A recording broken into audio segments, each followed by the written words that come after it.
할렐루야. 너희가 내게 부르짖으며 내게 와서 기도하면 내가 너희들의 기도를 들을 것이요. 너희가 온 마음으로 나를 구하면 나를 찾을 것이요. 나를 만나리라. 복음의 신조 제1장. 영생은 나의 것입니다. 첫 번째 복음의 신조는 다음과 같습니다. 영생은 나의 것입니다. 영생이란 말 그대로 영원한 생명이라는 뜻입니다. 그래서 많은 그리스도인들이 영생을 얻었다라는 말을 시간적인 의미에 중점을 두어 이 땅에서 끝나는 생명이 아니라 죽은 후에도 천국에 가서 영원히 사는 생명을 얻은 것이라고 이해합니다. 물론 틀린 말은 아닙니다. 그러나 우리가 가진 영원한 생명은 그 이상입니다. 우리는 하나님의 생명을 가졌다. 성경에서 영생이라고 번역된 단어의 헬라어 원어는 조에로서, 이는 하나님과 같은 종류의 생명이라는 뜻입니다. 고양이를 고양이답게 하는 생명이 있고 강아지를 강아지답게 하는 생명이 있습니다. 이처럼 각자 지닌 생명의 특징에 따라 정체성이 결정되는 것입니다. 우리가 받은 조의 생명은 하나님을 하나님답게 하는 생명입니다. 그리스도를 영접하는 순간 우리를 지배하던 죄의 생명은 끊어지고 우리는 하나님과 같은 생명으로 거듭나서 완전히 새로운 존재가 됩니다. 그리스도인이 가진 이 영생, 즉 하나님의 생명은 우리로 하여금 하나님의 신성한 본성에 참여하는 자가 되게 합니다. 아담이 타락한 후 예수님께서 오시기 전까지는 이 땅에 이러한 생명을 가진 사람이 아무도 없었습니다. 구약에 속한 모든 사람은 죄의 본성을 가지고 어둠 가운데 태어난 자들이었습니다. 생명의 근원은 남자에게서 오며 그 생명을 잉태하여 몸을 주는 것은 여자의 몫입니다. 그래서 모든 인간은 남자에게서 죄의 본성을 받고 여자의 몸에 잉태되어 이 땅에 태어나게 됩니다. 예수님께서는 마리아의 몸을 통해 육신을 입고 이 땅에 태어나신 사람이셨습니다. 그러나 예수님을 잉태시킨 생명은 남자로부터 온 것이 아니라 성령, 즉 하나님으로부터 온 생명이었습니다. 그러므로 그분은 다른 사람처럼 죄인의 본성을 가진 것이 아니라 하나님의 생명을 가진 하나님이셨습니다. 그래서 그분을 일컬어 완전한 인성과 완전한 신성을 가지신 분이라고 합니다. 요한복음 1장 1절로 5절, 9절로 14절. 태초에 말씀이 계시니라. 이 말씀이 하나님과 함께 계셨으니 이 말씀은 곧 하나님이시니라. 그가 태초에 하나님과 함께 계셨고 만물이 그로 말미암아 지은 바 되었으니 지은 것이 하나도 그가 없이는 된 것이 없느니라. 그 안에 생명이 있었으니 이 생명은 사람들의 빛이라. 빛이 어둠에 비치되 어둠이 깨닫지 못하더라.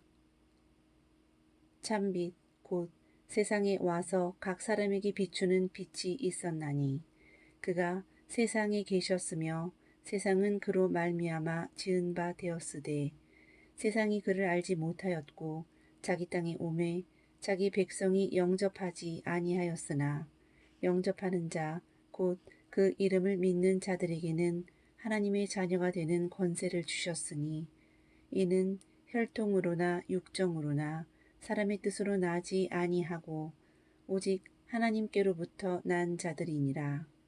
말씀이 육신이 되어 우리 가운데 거하심에 우리가 그의 영광을 보니 아버지의 독생자의 영광이요 은혜와 진리가 충만하더라. 예수님은 참 빛으로 이 땅에 오셨습니다. 사실 예수라는 이름은 이 땅에 와서 얻으신 것이며 성부 하나님과 성령님과 함께 하늘에 계셨을 때 그분의 이름은 예수가 아니었습니다. 그분은 말씀이셨고 그 말씀으로 말미암아 모든 것이 창조되었습니다. 그런데 세상의 주인이라 할 수 있는 분께서 그를 알아보지 못하는 세상 가운데 육신이 되어 오셨습니다. 그는 근본 하나님의 본체시나 하나님과 동등됨을 취할 것으로 여기지 아니하시고 오히려 자기를 비워 종의 형체를 가지사 사람들과 같이 되셨고 사람의 모양으로 나타나사 자기를 낮추시고 죽기까지 복종하셨으니 곧 십자가에 죽으심이라. 그분은 죄성은 없으셨지만 이 땅에서 한 인간으로서 우리와 똑같은 연약함을 가지고 사셨습니다. 실제로 성령을 받으시기 전에는 예수님께서 기적을 행하신 기록이 없고 침례 요한으로부터 침례를 받고 성령으로 충만해지신 후부터 성령의 능력을 힘입어 하나님의 능력으로 기능하기 시작하신 것을 볼 수 있습니다. 그래서 예수님께서는 스스로를 인자, 즉 사람의 아들이라고 부르셨습니다. 즉 우리 인간들이 하나님의 생명으로 거듭나서 성령의 능력으로 힘입을 때의 삶을 몸소 보여주셨던 것입니다. 그런 후에 그분은 십자가에서 죽으시고 부활하심으로 말미암아 누구든지 그리스도를 영접하면 하나님의 생명을 받고 새로운 피조물로 거듭날 수 있는 길을 여셨습니다.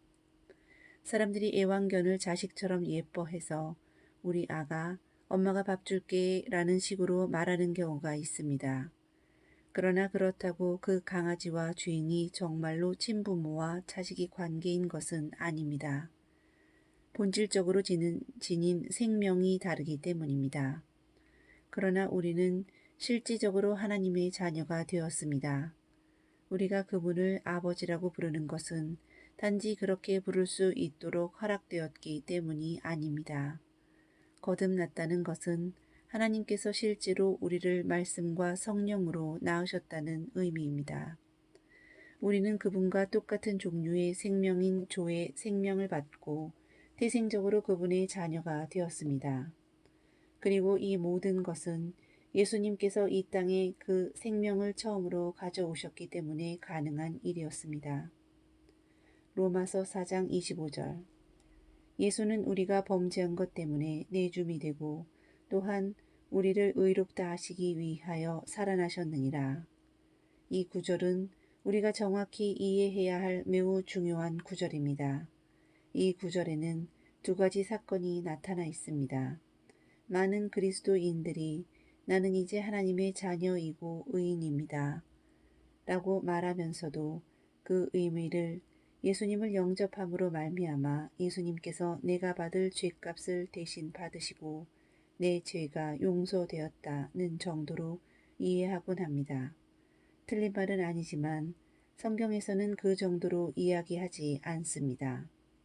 성경은 과거에 나는 십자가에서 예수님과 함께 죽었고 예수님께서 부활하실 때 거듭난 내가 새로 함께 일어났다고 여러 곳에서 말하고 있습니다. 이 구절도 마찬가지입니다. 우선 예수께서 우리의 범죄로 인해 내어준 바 되셨습니다. 우리를 대신하여 죄 문제를 해결하신 것입니다. 그러나 하나님의 계획은 여기서 끝나지 않습니다. 하나님께서는 죄인에게 그분의 생명을 주실 수 없습니다.